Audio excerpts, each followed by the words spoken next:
अल्हम्दुलिल्लाह नहमदुहु व नस्तईनुहु व नस्तगफिरुहु व नु'मिनु बिही व नतवक्कलु अलैहि व नऊज़ु बिल्लाहि मिन शुरूरि अनफुसिना व मिन सय्यिआति अअमालिना मन यहदिहिल्लाहु फला मुदिल्ल लहु व मन युद्लिल्हु फला हादिय लहु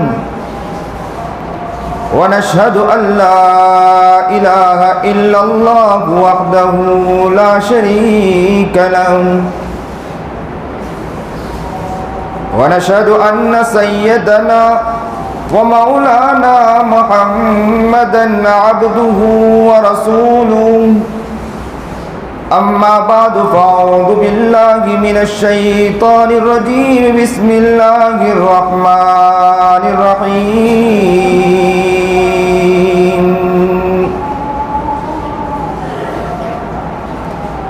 कल्ला बल राना अला कुलूबिहिम मा कानू यक्सिबून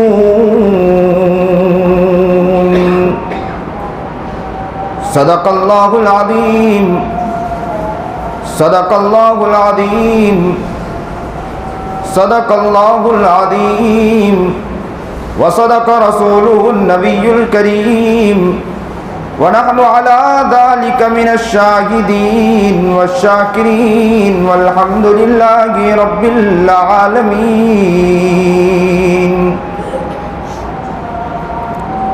अल्लाहुम्मा सल्लि अला सय्यिदिना मुहम्मद वाला आलि सय्यिदिना मुहम्मदिन व बारिक व सल्लिम अल्लाहुम्मा सल्लि अला सय्यिदिना मुहम्मद वाला आलि सय्यिदिना मुहम्मदिन व बारिक व सल्लिम अल्लाहुम्मा सल्लि अला सय्यिदिना मुहम्मद वाला आलि सय्यिदिना मुहम्मदिन व बारिक व सल्लिम।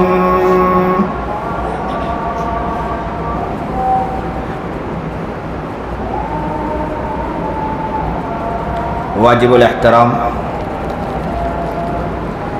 काबिल तकरीम बुजुर्गान महतरम,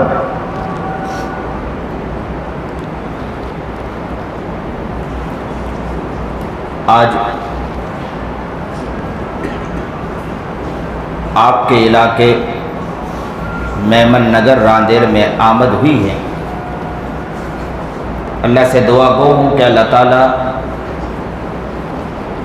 सही हकीकी बात अल्लाह ताला ज़बान से कहलाएं और अमल करने की अल्लाह हमें तौफीक अता फरमाएं।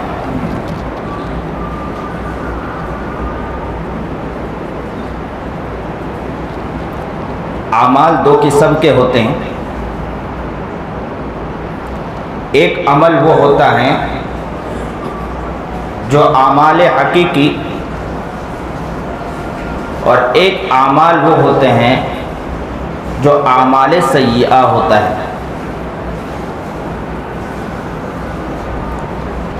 एक अमल वो होता है जो इंसान अल्लाह के हुक्म पर चलने वाला, नबी करीम जनाब सरकार दो आलम सल्लल्लाहु अलैहि वसल्लम के तरीके पर चलने वाला हो, वो आमाल हकीकी अमल हैं। और एक अमल वो हैं कि जो इंसान इसके बरखिलाफ चलें तो वो सय्या हैं, बुरे आमाल हैं।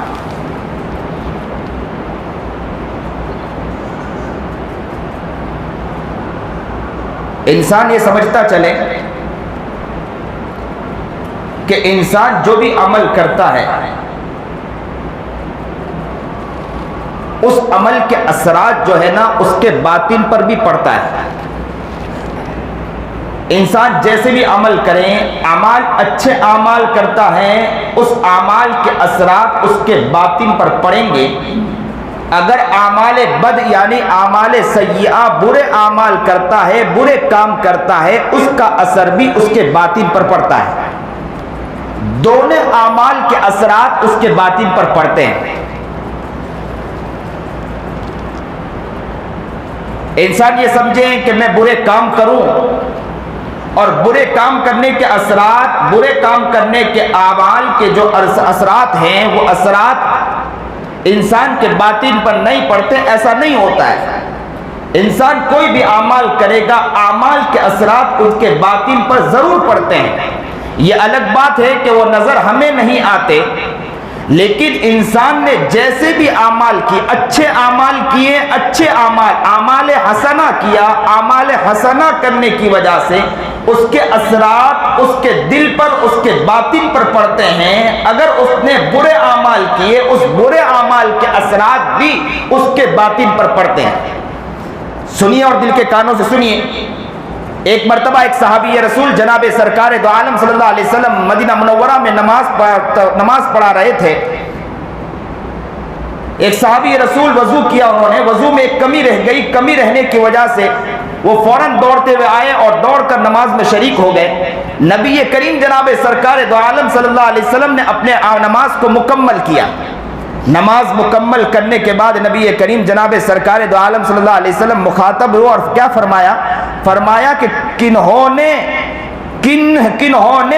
अपने आमाल में या कोई ऐसा अमल किया जिसकी वजह से हमारे नमाज के अंदर भी असर मुरत्तब हुआ है, नमाज भी खराब हुई। कौन ऐसा शख्स है?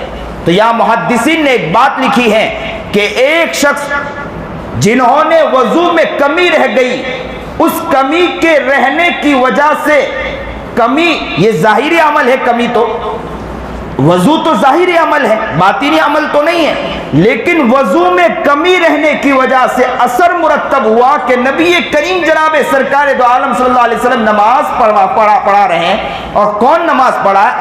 कौन नमाज पढ़ा रहा है? आका नामदार मोहम्मद अरबी जनाब सरकार दो आलम सल्लल्लाहु अलैहि वसल्लम नमाज पढ़ा रहे हैं। और नबी करीम जनाब सरकार दो आलम सल्लल्लाहु अलैहि वसल्लम की नमाज में भी अल्लाह के रसूल कह रहे हैं कि असरात मुरत्तब हुए हैं, मेरी नमाज में मुझे कमी महसूस हो रही है, सिर्फ एक अमल के खराब होने की वजह से। मुहद्दिसीन ने यहाँ ये बात नकल की है कि इंसान अगर बातिन, अगर उसका जाहिरी अमल गंदा हो, जाहिरी अमल में कोई खराबी वाक़े हो, तो उसका असर सामने वाले पर जब पड़ सकता है तो उसके खुद के ऊपर उसके असरात कितने मुरत्तब होंगे। अभी बिहार के सफर में था, नमाज पढ़ा रहा था, नमाज पढ़ाने के अंदर गलती वाक़े हो गई। मैंने नमाज पढ़ाई, नमाज में कुरान करीम में गलती वाक़े हो गई। नमाज के बाद दुआ हुई, दुआ के बाद जब मैं उठा, मैं अपने जगह पर जाए मस्तकर पर पहुंचा, तो एक आलिम दीन अल्लाह वाले थे, मेरे करीब आए और आकर कहने लगे कि डरने की जरूरत नहीं, नमाज में गलती हुई, हो सकता है कि आपके पीछे कोई शख्स ऐसा भी खड़ा हो जिसके गुनाहों के असरात हो सकता है कि आपके कुरान करीम को भी भुला दिया। अल्लाह अकबर कबीरा। इमाम अगर इमामत कर रहा है, नमाज में अगर कोई खराबी वाक़े होती है तो अक्सर व बेशतर यह भी होता है कि पीछे वालों के असरात भी मुरत्तब होते हैं। इसीलिए तो मैं एक मरतबा कहने लगा, एक हजरत के पास बहुत बड़े अल्लाह वाले कुतुबुद्दीन साहब, मुल्ला कुतुबुद्दीन रहमतुल्लाह अलैह, जो हजरत मौलाना खलीलुर रहमान सज्जाद नौमानी के पास कसरत से आया करते थे। उनके वालिद मोहतरम हजरत मौलाना मंजूर नौमानी रहमतुल्लाह अलैह के पास बैत हुए थे। कुतुबुद्दीन मुल्ला साहब के पास बैठा था। हजरत मौलाना खलीलुर रहमान सज्जाद नौमानी के कुर्बत और हजरत के सामने ज़्यादा तारीफ करने वाले मेरे बारे में वो ज़्यादा थे। हजरत ने बहुत तारीफ की मेरे बारे में कि अल्लाह ने इन्हें बहुत नवाजा है, ये बहुत अच्छे नौजवान लड़के हैं, आप उन पर तवज्जो दें। तो हजरत ने उस वक्त चाहा भी कि हजरत मौलाना अबरार हरदोई रहमतुल्लाह अलैह के खानका में इन्हें भेजे ताकि नमाज का सही तरीका, इसलिए कि मेरा पहला मामूल था, मैंने कसरत से नमाज का तरीका लोगों को सिखाया कि नमाज किस तरह पढ़ना चाहिए, नमाजों में हाथ किस तरह उठाना चाहिए सुन्नत के मुताबिक। मुझे गालिबन ऐसा लगता है कि 70 या 80 या 150 के करीब जमातों को नमाज का तरीका मैंने सिखाया है। और बहुत से लोग आज भी कहते हैं कि मौलाना वो नमाज का जो तरीका आप सिखाते हैं, आप उसके ऊपर एक मुस्तकिल किताब लिखिए। पहले मैं कोशिश भी कर रहा था लेकिन वो नामुकम्मल हुई। अल्लाह से दुआ करता हूं कि अल्लाह उस मुकम्मल में मुझे कामयाबी अता फरमाए। तो ये है कि नमाज का तरीका, चीज़ें मैं जब हजरत मौलाना कुतुबुद्दीन मुल्ला रहमतुल्लाह अलैह को जब मैंने ये बतलाया और सारी बातें, तो बहुत खुशी का इजहार किया, हजरत के सामने भी तज़किरा किया। हजरत ने बाकायदा चाहा भी कि हजरत मौलाना सज्जाद साहब, हजरत मौलाना अबरार हरदोई रहमतुल्लाह अलैह के खानका में उन्हें भेजे, वहां पर ये और आगे बढ़े। तो हज़रत मौलाना सज्जाद हज़रत कुतुबुद्दीन मुल्ला रहमतुल्लाह अलैह के सामने जब मैंने तज़किरा किया कि नमाज़ों में बाज़ वक़्त इमाम का हाल ये होता है कि इमाम ना तमाम होता है ना वो होता है, लेकिन कुरान करीम जब पढ़ता है तो ऐसे रोने के असरात मुरत्तब होते हैं, ऐसा लगता है कि जैसे इसको बहुत रोना आता है, जबकि रोना उसको देखते हैं बाहर तो देखते हैं बाहर का हाल ये होता है वो मस्ती कर रहा है, मजाक कर रहा है, गुनाह के काम कर रहा है, लेकिन जैसे ही मुसल्ले पर आता है, मुसल्ले पर आने के बाद आयत पढ़ने के बाद खाली खाली रोना शुरू कर देता है। उसके रोने को देखकर ऐसा लगता है कि अभी तो बाहर मजाक कर रहा था और अभी रोना शुरू कर दिया। तो हजरत ने कहा कि ऐसी बात ना कहें, कभी ऐसा भी होता है कि मजमे में कोई अल्लाह का वली होता है, उसके विलायत की वजह से अल्लाह ताला उस नूर को उसके दिल में इल्का कर देता, इमाम के दिल में, इमाम के दिल में इल्का होने की वजह से अल्लाह ताला उस रोने की कैफियत अल्लाह उन्हें अता कर देता है। याद रखें, आमाल के असरात बातिन पर जरूर पड़ते हैं, जैसे अमल। इसीलिए तो हदीस पाक में नबी करीम जनाब सरकार दो आलम सल्लल्लाहु अलैहि वसल्लम की हदीस है कि इंसान ने गुनाह किया, काला नुक्ता लगा, फिर गुनाह किया, काला नुक्ता लगा, तौबा किया, माफ हो गया, फिर गुनाह किया, काला नुक्ता लगा, फिर तौबा की, माफ हो गया।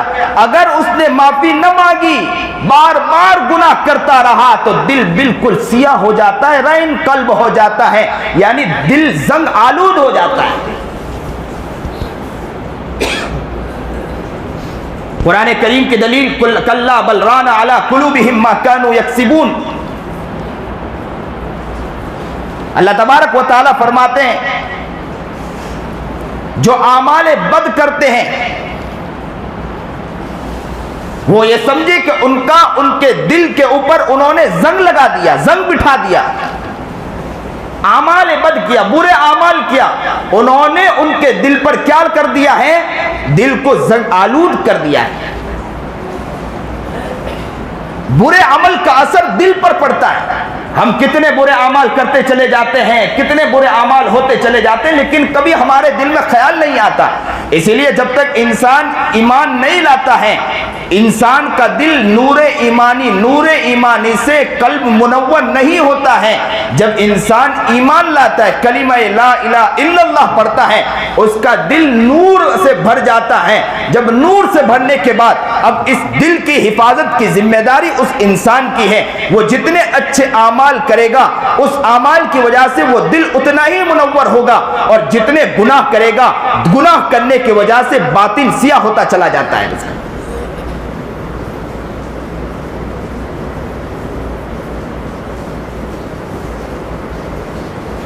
इसीलिए अल्लाह रब्बुल इज्जत ने फरमाया, अल्लाहु वलियुल लदीना आमनू, वो अल्लाह के वली है जो ईमान लाए। ईमान लाने वाले अल्लाह के वली हैं। अल्लाह ने अपना दोस्त कहा है कि ईमान लाया अल्लाह का दोस्त हो गया। अब अल्लाह के दोस्त की जिम्मेदारी, ये निस्बत किसकी तरफ अल्लाह ने की, अपनी तरफ निस्बत की। और निस्बत किसे कहते हैं इसे भी समझते चले। एक इंसान ईंट खरीदा, एक भट्टे से ईंट खरीदा, ईंट बनाने वाला एक शख्स जिसने ईंट बनाई, उसने 2 ईंट खरीदे और दोनों ईंट की रकम एक ही रकम अदा की। 10 रुपए इसके दिए तो 10 रुपए उसके भी दिए, दोनों ईंटों की एक ही रकम अदा की। उसने 2 ईंट खरीदे, लेकिन एक ईंट को उसने टॉयलेट में लगाया और एक ईंट को उसने मस्जिद में लगाया। एक ईंट को टॉयलेट में लगाया तो चप्पल पहनकर जाता है, और एक ईंट को मस्जिद में लगाया, उसकी निस्बत इतनी बुलंद हो गई। निस्बत बुलंद होने की वजह से इंसान उसकी कद्र करना शुरू कर देता है। मस्जिद में आता है तो चप्पल पहनकर नहीं आता, यह निस्बत है इंसान की। इसी तरह आप देखें कि एक वरक है, खाली वरक है, उसे फेंक दिया जाए, इंसान कदर नहीं करता है, बगैर वजू के पकड़ लेता है। लेकिन उसी वरक पर कुरान करीम की आयत लिख दे तो हर इंसान वजू के साथ कुरान करीम को पकड़ने की कोशिश करता है कि कुरान करीम है। उसकी निस्बत बढ़ गई, जितनी निस्बत बढ़ी मकाम बढ़ गया। एक टेबल है, लकड़ी का टेबल या प्लास्टिक का टेबल है, अगर उसे इस्तेमाल किया जाए कुरान करीम के लिए तो हम बैठने के लिए तैयार नहीं होते हैं, और अगर उसको गुसल खाने में रख दिया जाए तो हम पैर रखकर उस पर बैठ जाते हैं। निस्बत उसकी बढ़ गई है, मकाम उसका बढ़ गया है। मकाम के बढ़ने की वजह से कद्र और मंजिलत बढ़ जाती है। जितना जिसका मकाम उतनी उसकी मंजिलत बढ़ जाती है। इसीलिए सहाबा इकराम रिज़वानुल्लाह ताला अलैहिम अजमाइन दौरे खिलाफत हज़रत उमर इब्न खत्ताब रज़ी अल्लाह ताला अन्हु का दौरा खिलाफत था। हज़रत उमर इब्न खत्ताब रज़ी अल्लाह ताला अन्हु ने अपने दौरे खिलाफत के अंदर हज़रत उसामा इब्न ज़ैद रज़ी अल्लाह ताला अन्हु का तनख्वाह बढ़ा दी और उनके बेटे साहबजादे अब्दुल्ला इब्न उमर रज़ी अल्लाह ताला अन्हु की तनख्वाह कुछ कम थी। अब्दुल्ला इब्न उमर ने कहा कि मेरी तनख्वाह क्यों कम है, मैं तो इल्म फज़ल में हज़रत उसामा इब्न ज़ैद से बहुत बढ़कर हूँ, लेकिन मेरी तनख्वाह कम है और उनकी तनख्वाह बढ़ी हुई है। लेकिन क्या कहा उमर इब्न अब्दुल्ला ने कहा कि बात दरअसल ये है कि उसामा इब्न ज़ैद नबी करीम जनाब सरकार दो आलम सल्लल्लाहु अलैहि वसल्लम के मुंह बेले बेटे हैं। नबी करीम जनाब सरकार दो आलम सल्लल्लाहु अलैहि वसल्लम उसामा इब्न ज़ैद से हद दर्जा मोहब्बत करते हैं। उस निस्बत की वजह से मैंने उसकी तनख्वाह को बढ़ा दिया है। तू नबी करीम जनाब सरकार दो आलम सल्लल्लाहु अलैहि वसल्लम के नजदीक उसामा इब्न ज़ैद से बढ़कर नहीं है। एक निस्बत है, निस्बत के बिना पर सहाबा इकराम और उलमा अकाबिर भी ख्याल रखते थे। निस्बत का ये मकाम है, निस्बत की एक कदर मंजिलत है।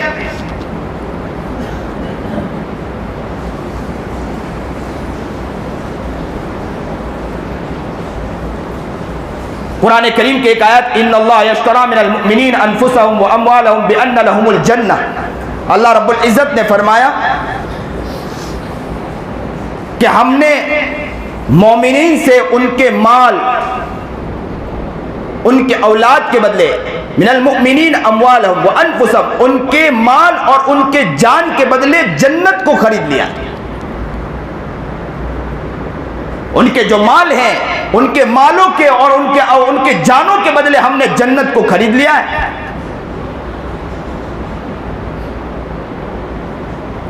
किसी शायर ने क्या कहा, जब तक हम बिके न थे कोई हमें पूछता न था,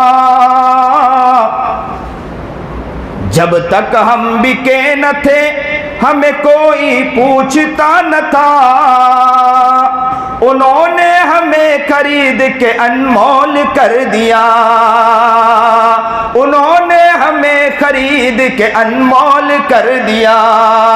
जब तक हम बिके न थे हमें कोई पूछता न था, जब तक हम बिके न थे हमें कोई पूछता न था, उन्होंने हमें खरीद के अनमोल कर दिया, उन्होंने हमें खरीद के अनमोल कर दिया। यही तो कुरान करीम की आयत भी दलालत करती है। आज जुनैद बगदादी रहमतुल्लाह अलैह शाही पहलवान थे, सुनिए और दिल के कानून सुनिए, शाही पहलवान थे।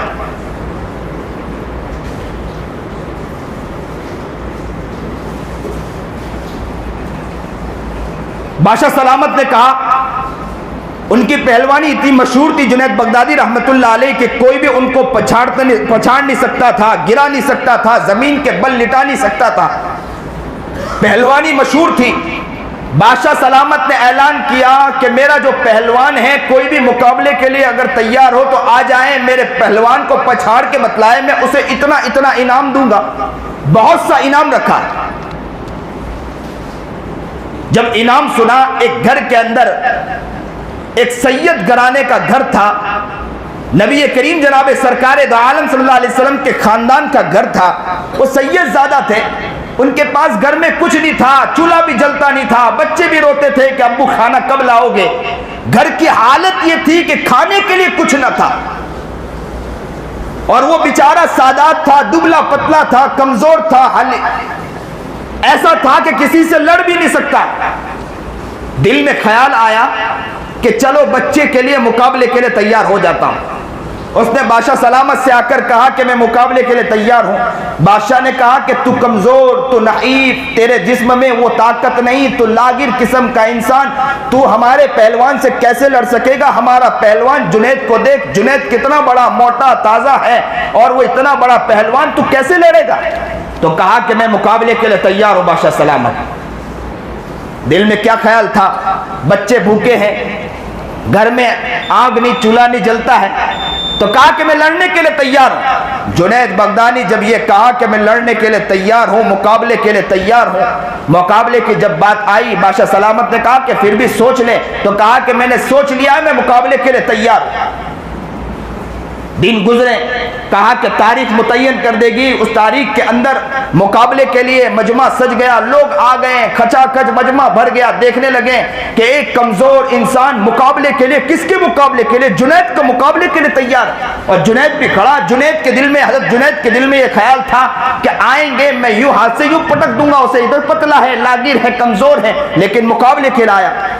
जैसे ही वो करीब आया, उसने कान में आकर जुनैद बगदादी से कहा कि सुन ले, मैं नबी करीम जनाब सरकार दो आलम सल्लल्लाहु अलैहि वसल्लम का खानदान का आदमी हूँ। नबी अलैहिस्सलाम की निस्बत का वास्ता देकर कहता हूँ, मेरे बच्चे भूखे हैं, मेरे बेटे भूखे हैं, मेरे घर में खाने के लिए कुछ नहीं, आग नहीं जलता, चूल्हे नहीं जलते हैं, खाने के लिए घर में कुछ नहीं है। मैं निस्बत का वास्ता देकर कहता हूँ कि थोड़ी देर के लिए अगर तू नीचे गिर जाएगा, तेरे गिरने की वजह से हो सकता है कि तू थोड़ी देर के लिए शर्मिंदा हो जाएगा, लेकिन मेरा घर बार चल जाएगा। तुझे तो तेरी तनख्वाह मिलती रहेगी, इसलिए कि तू तो तनख्वाह मिलती है बादशाह सलामत के पास, तुझे तेरी तनख्वाह मिल जाएगी, लेकिन मेरे घर में चूल्हा नहीं जलता, चूल्हा जल जाएगा, इसलिए तू थोड़ी देर के लिए झुक जाना।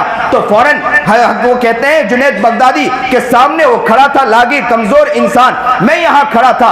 दिल में ख्याल आया कि अगर मैं झुक गया तो मेरी पहलवानी पर एक हर्फ पे शिकायत आ जाएगी, लोग कहने लगेंगे जुनैद गिर गया है। दिल में ख्याल आया, लेकिन फिर थोड़ी देर में दिल में ख्याल आया कि नबी अलैहिस्सलाम का वास्ता दिया है, नबी अलैहिस्सलाम के वास्ते और नबी अलैहिस्सलाम की निस्बत के आगे मैं हर चीज कुर्बान करने के लिए तैयार हूं। कहते हैं कि मुकाबले का जैसे ही वक्त आया, जुनैद बगदादी थोड़ी देर तक तो उसके सामने पंजा आराई करते रहे, और कुछ देर के बाद जुनैद बगदादी नीचे की तरफ गिर गए और वो शख्स ऊपर चढ़ के बैठ गया और उसने कहा कि मैं मुकाबला जीत गया। वो बादशाह सलामत ने कहा मैं मान नहीं सकता हूं, दोबारा मुकाबला करिए। दोबारा मुकाबला किया गया, जुनैद बगदादी फिर गए, फिर गिर गए और वो फौरन ऊपर चढ़ के बैठ गया। उसने कहा कि मैं मुकाबला जीत गया। जब बादशाह सलामत ने उसे तो इनाम तो दे दिया, लेकिन उसे बहुत कोसने लगे और कहने लगे जुनैद तुझे क्या हो गया, इतने कमजोर इंसान के सामने, सबके सामने मुझे शर्मिंदा कर दिया। घर में जुनैद आते हैं, कहते हैं अपने बीवी बच्चों से, कहते हैं क्या कहते हैं कि मैं उस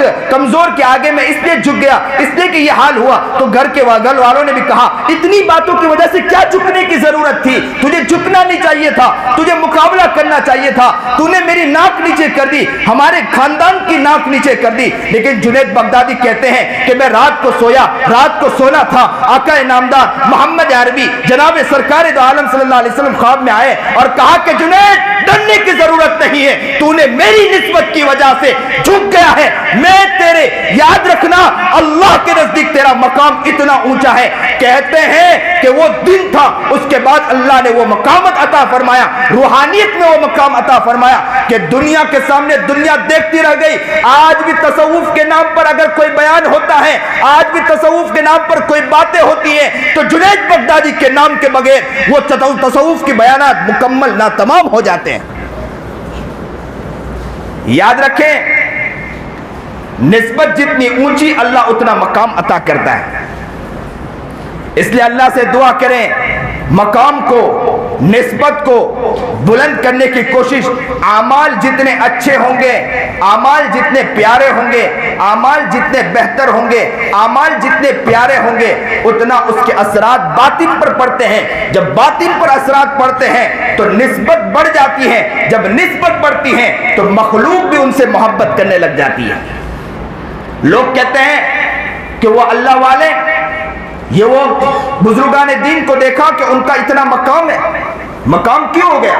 मकाम इसी बिना पर हुआ कि उनकी निस्बत बहुत ऊंची हो जाती है, अल्लाह के नजदीक उनका मकाम बहुत ऊंचा हो जाता है। इसलिए मैं आज लोगों से कहूंगा कि याद रखो, मस्जिद को आबाद करो। ये निस्बत, मस्जिद की निस्बत भी अल्लाह से जुड़ी है, इसको भी आबाद करें। मस्जिद में ज्यादा से ज्यादा जल्द आने की कोशिश करें कि यहाँ भी मकाम बुलंद होता है। और इसी तरह जो भी हमारी जिंदगी के अंदर आमाल है, आमाल को बेहतर करने की कोशिश करें। जितना आमाल बेहतर होते चले जाएंगे, बातिन बेहतर होता चला जाएगा, दिल बेहतर होता चला जाएगा। जब दिल बेहतर होगा, निस्बत बढ़ने की वजह से अल्लाह ताला के यहां मकाम बढ़ता चला जाएगा हमारा। अल्लाह के यहाँ मकाम बढ़ता चला जाएगा। आज इंसान अपनी जिंदगी से परेशान नजर आता है, कहता है मौलाना बहुत परेशान हूँ, बहुत तंग हूँ। मैं कहा करता हूँ, अक्सर ये अल्फाज कहा करता हूँ कि हम आमाल करते हैं 100 और गुनाह करते हैं 200। 100 गुनाह के ऊपर 100 आमाल तो हमारे खत्म हो जाते हैं और 100 गुनाह हम पर चढ़ जाते हैं। अल्लाह वालों को देखा है कि वो आमाल करते हैं 100, लेकिन उनसे अगर 10 गुनाह भी होते हैं तो 90 आमाल उनके अच्छे रहते हैं। 90 आमाल की वजह से अल्लाह उनके मकाम को बढ़ाता चला जाता है। हमारे 100 आमाल करने के बाद 200 गुनाह करते हैं, 100 आमाल पर 100 गुनाह पर 100 आमाल चले जाते हैं और 100 ही गुनाह बचे और 100 पर 100 रोजाना गुनाह चढ़ते चढ़ते एक दिन दिल सियाह हो जाता है, घर के हालात बदलते चले जाते हैं। इंसान घर में जाता है तो कहता है बीवी बच्चों से मोहब्बत नहीं हो पाती है, इसलिए कि दिल गंदा हो गया है। घर के बाहर माहौल में बेहतरी नहीं मिलती है, कारोबार में जाते हैं बेहतरी नहीं मिलती है। इंसान कहता मुझे परेशानी होती है, परेशान नजर आता हूं। गुनाह करते करते दिल सियाह हो चुका। दिल सियाह होने की वजह से इंसान के आमाल के,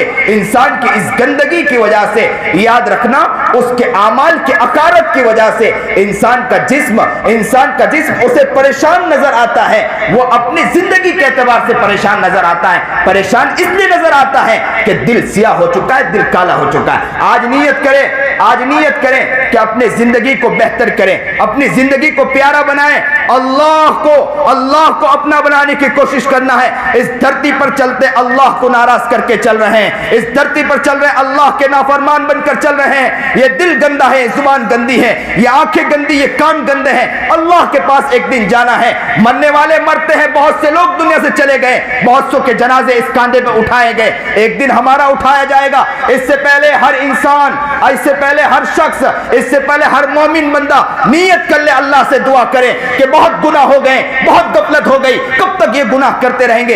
अपने आमाल को बेहतर करें, निस्बत को बुलंद करने की कोशिश करें। जितनी निस्बत बुलंद होती जाएगी अल्लाह मकाम बढ़ाता चला जाएगा। जुनैद बगदादी बन सकते हैं, याद रखना बड़े से बड़े अल्लाह के वली बन सकते हैं, कासिम नानूतवी बन सकते हैं, याद रखना हुसैन अहमद मदनी बन सकते हैं, हाजी इमदादुल्लाह मुहाजिर मक्की बन सकते हैं। तो क्या अल्लाह हमें मकाम नहीं दे सकता है? दे सकता है। कोशिश तो करें, मेहनत तो करें, वो आगे बढ़े तो सही, बढ़ने की कोशिश करें। इस जमीन पर वो इंसान बढ़ता है, याद रखना अल्लाह देखता है, अल्लाह उसे अकारत जाने नहीं देगा।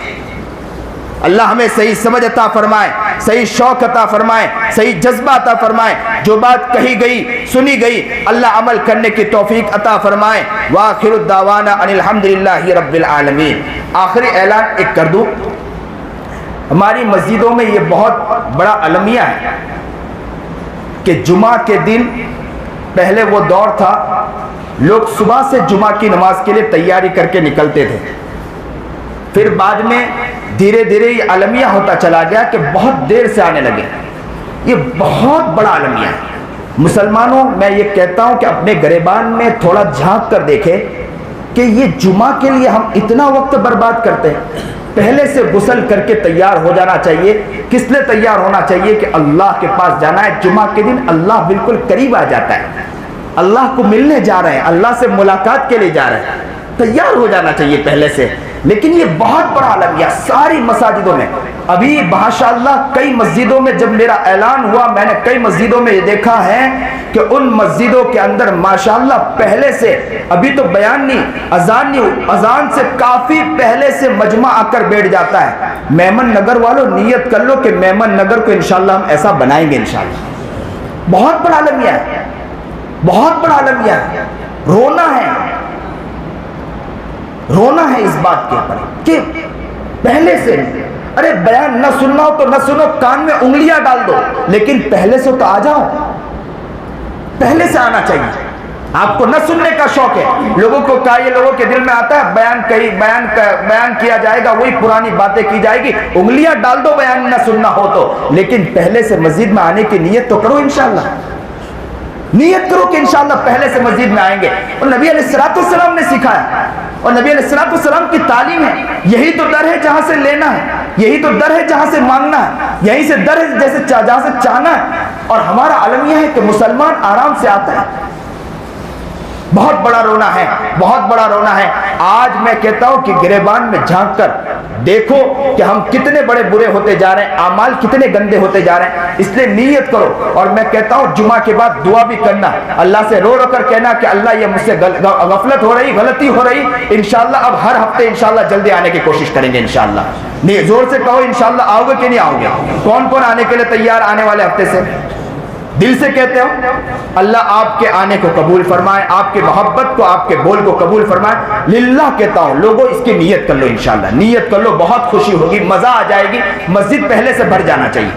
अभी मैं तो कहता हूं कि पहले तो बच्चों की वो करते थे कि बच्चे मस्जिद में आते कि नहीं आते, असातिज़ा, और कहते थे कि हाजिरी भरे।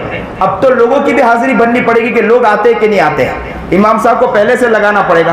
अब तो तनख्वाह बढ़ा देनी चाहिए इमाम साहब की कि 10,000 तनख्वाह आपकी सिर्फ इस पर बढ़ाई जाए कि पब्लिक आती कि नहीं आती है, और उस पर लब्बैक कहा जाए। नियत करो कि इंशाअल्लाह हम जल्दी से आए, इंशाअल्लाह इसकी नियत होनी चाहिए। अल्लाह हम आपको नेक बनाए, अल्लाह आपको मुत्तकी बनाए।